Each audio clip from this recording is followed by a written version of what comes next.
Presiden Prabowo mengumumkan kenaikan gaji guru yang akan mulai berlaku pada 2025. Guru ASN akan menerima tambahan tunjangan sebesar 1 kali gaji pokok, sementara guru non-ASN akan mendapatkan tunjangan sebesar Rp2 juta per bulan.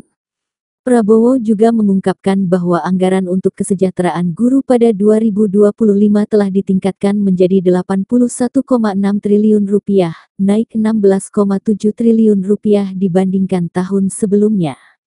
Anggaran untuk kesejahteraan guru ASN dan non-ASN naik jadi Rp81,6 triliun, naik Rp16,7 triliun untuk kesejahteraan guru, ujar Prabowo. Belum yang saudara-saudara perlukan. Tapi ini adalah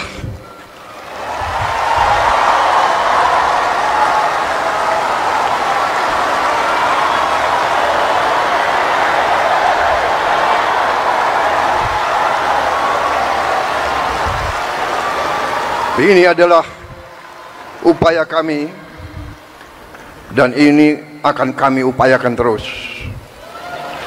Saudara-saudara, kita harus memperbaiki kehidupan seluruh rakyat kita.